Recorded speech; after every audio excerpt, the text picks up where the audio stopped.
नमस्कार, मी डॉक्टर मनीषा शिंदे। माझे काही यूट्यूबवरती व्हिडिओ आहेत ते आपण पाहताय आणि लाईक करताय। मला खूप छान वाटतंय। असाच मला प्रतिसाद देत चला आणि काही चुकत असेल तर ते पण सजेस्ट करा, मी नक्कीच त्यामध्ये बदल करेन।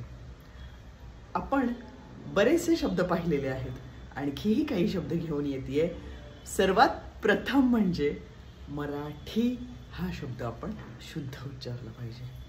काही लोकांना मराठी मराठी मराठी नाही हो, मराठी। मराठीमध्ये ह नाहीये, म ला ह जोडलेला नाही, मराठी ट ला ह जोडलेला आहे। हे आपण नक्कीच लक्षात ठेवलं पाहिजे आणि शुद्ध उच्चारण केलं पाहिजे। मराठी ह्या शब्दाचा शुद्धच उच्चार केला पाहिजे। आता आणखी काही शब्द आहेत बघा, मुलं सहज बोलतात पाणी, मी पाणी प्यायला आलोय, मला पाणी पाहिजे। पाणी नाही, पाणी। न नळाचा आणि ण बाणाचा यामध्ये खूप फरक आहे, आपण तो शुद्ध वापरूयात। आपल्याला पाणी प्यायचंय आणि पाणी येतं नळाला। न आणि ण यामध्ये फरक आहे। आणखी आपण काही शब्द पाहूयात। काही लहान मुलं किंवा काही माणसं सुद्धा चुकी किंवा म्हातारी माणसं सुद्धा काही वेळा चुकीचा शब्द वापरतात, वाघ वाघ। काही जण म्हणतात वाघ आलाय तिकडे, वाघ। वाघ नाही हो, वाघ वाघ। सिंह सिंह।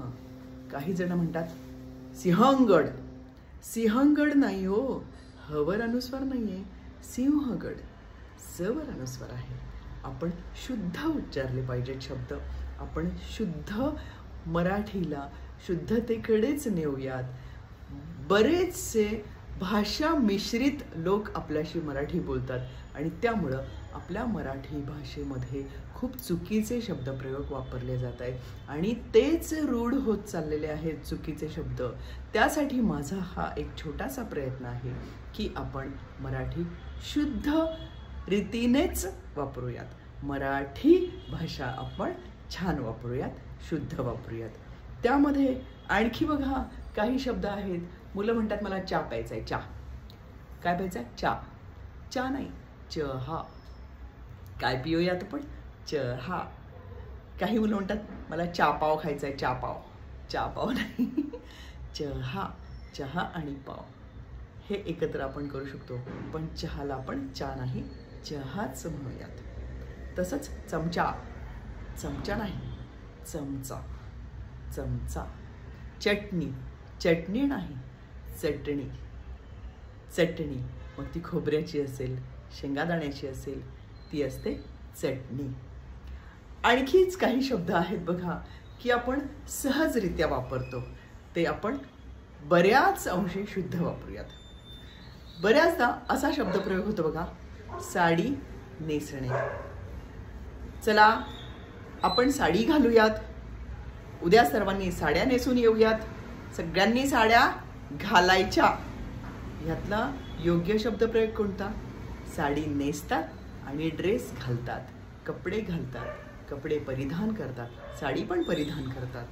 पण नेसणे हा शब्द साडीसाठी नक्कीच योग्य आहे, तो आपण तसं वापरूयात की साडी नेसतात आणि ड्रेस घालतात। साड्या नेसल्या पाहिजेत, ड्रेस तर सगळेच घालतात असा काही माझा आग्रह नाही, पण साडी घालणे हा शब्दप्रयोग चुकीचा आहे। मी साडी घातली नाही, मी साडी नेसली आणि ड्रेस घातला, कपडे घातले। अशाच पद्धतीने आपण हा नेसणे आणि घालणे हा शब्दप्रयोग वापरू शकतो। धन्यवाद। आपण माझे व्हिडिओ ऐकताय आणि लाईक करताय, खूप छान वाटतंय। पुन्हा आणखीन असे काही शब्द घेऊन येऊयात। जर माझा व्हिडिओ आपल्याला आवडला असेल तर नक्कीच लाईक करा आणि सबस्क्राईब करा। पुन्हा काही दिवसांनी आपण आणखीन काही शब्द घेऊन पुन्हा भेटूयात। धन्यवाद।